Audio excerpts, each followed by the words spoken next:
Let's move over to this story now. The National Health Insurance Bill was approved by the National Assembly. It's a health financing system created to provide access to quality health care for South Africans, regardless of their socioeconomic status. Despite resistance from a number of parties, the law was passed with 205 votes in favour and 125 votes against it. Dr Katlego Mothudi, who is the Managing Director of the Board of Healthcare Funders, joins us now for more on this. Doc, thank you very much for your time. I've just mentioned in my intro that there has been a lot of pushback from medical aid schemes and other stakeholders around this particular NHI. Before we get into what comes next, why would you say there's been so much pushback from stakeholders that are outside of government? Good afternoon, Rufio, and thanks for having us. Indeed, there has been a lot of comments, largely from the private sector, but there's also a number of players who are also within the public space or the NGO entities that have passed comment. From our assessment,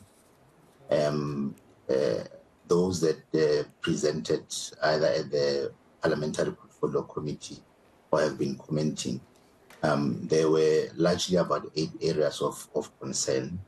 The first one is around legal issues. There has been quite a lot of contemplation around whether there would be any constitutional matters that arise around the bill. This stems from questions around the role of the provinces, the rights of the practitioners to do their craft, the right of access. And this one is thorny for medical aid schemes specifically because several clauses in the bill intimate that once the bill is implemented, schemes would be reduced to a complementary nature. The other big discussion has always been around funding because there are questions around affordability and whether the state would be able to find the necessary funds to give the benefit package that would make sense for the population. Other comments have been around whether there is too much expectation that is put on the bill, while there are many challenges, both on the private and the public side, and issues like the health workforce, for example, the state of facilities in the private sector, and issues like that. So the comments around, or what would be maybe branded as critical of the bill, have been largely around issues like that. There are many others, but those are the main. Doc, would you agree, though, that those are valid concerns? Because one would think about the steps that would need to be taken before the president, that's President Cyril Ramaphosa, signs it into finality, in that we do have infrastructure issues. We've got a shortage of nurses across much of the public healthcare and private healthcare systems. And the other issues that you've just mentioned there, you know, are these some of the issues that need to be looked at quite closely before it's finalized by President Cyril Ramaphosa? And I suppose one of the big questions would be how, given the state of South Africa's fiscus. Those are very valid, Rofua, and you're talking about the bill being put to the president. From recent statements from the Department of Health, the plan is to have this bill go through the National Council of Provinces process by October, with a final vote around November or so. And then this would be given to the president for signature. Definitely, if you look at all the other issues that people are raising, it does not give confidence in terms of readiness.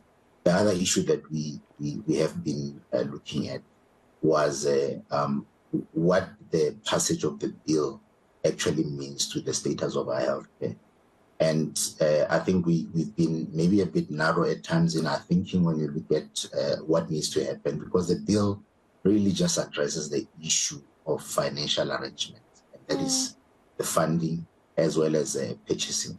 The other issues that you've mentioned are supposed to be looked at elsewhere, whether this is under the professional bodies, if you look at staffing, etc., the issues of infrastructure, they are usually conditional grants, etc. Now, all these issues actually require money to be set up. And there is also an argument that we may be not addressing the issue that requires much attention. When you look at how much South Africa spends on healthcare, it's estimated to be at about 8.56% of our GDP, which is very much in line with what other countries spend. One could argue that there are a lot of inefficiencies and the outcomes do not match what we spend. But we do not necessarily have a money problem. The problems are around leadership and governance. And if we are able to maybe start looking at those specific things, what are the things that we can change now? How do we manage our departments? How do we manage our hospitals? And then move on to also sort of consider the bigger other issues. We are under-resourced. When you look at the what is recommended in terms of the averages for nursing or health practitioner quotas, we are below what is required. With that in mind, we still have a number of practitioners who are sitting at home and do not have jobs. So the problems are not necessarily around how much money we have in the system. It's how we use it and how the healthcare system is governed. Yeah, and I suppose with that, Doc, it's going to be very important for citizens as well as medical aid schemes and other interested stakeholders to play an active role when communicating concerns, potential solutions and interventions that may need to come in place to make sure that we can benefit from what Minister Joe Phaahla has called a revolutionary system, which may work in other countries, but at this stage might not necessarily work in South Africa unless there is that active citizenry and participation. Definitely. We've recognized that from the Board of Healthcare Funders. We have recently launched a website called The Health Citizen to try and bring the rest of the population, the citizens, on board in terms of the discussions. We do recognize that healthcare is very complicated. Whether you're looking at the medical aid side, very few people actually understand what is going on, what drives costs, etc. But we need to start distilling information to the level that the general public actually understands, so that when people look at the bill, they're able to assess whether it is actually fit for purpose. I've spoken earlier about the technical difficulties that people comment on in terms of the legal language. There is a feeling that the intent does not necessarily translate to what the bill actually says on paper. And unfortunately, a lot of people are not able to engage in such discussions because of the information asymmetry that we talk about. Those of us who design policy speak in a language that is not easily understood. And I think those are the things that we must concentrate on in terms of communication, so that when people go to the town hall meetings that will start probably in the next few weeks, they are able to articulate exactly what their concerns are, what needs to be improved. And we should never forget that for a lot of people, what their needs are quite simple. They want to be well. When they are sick, they need to be able to access healthcare services.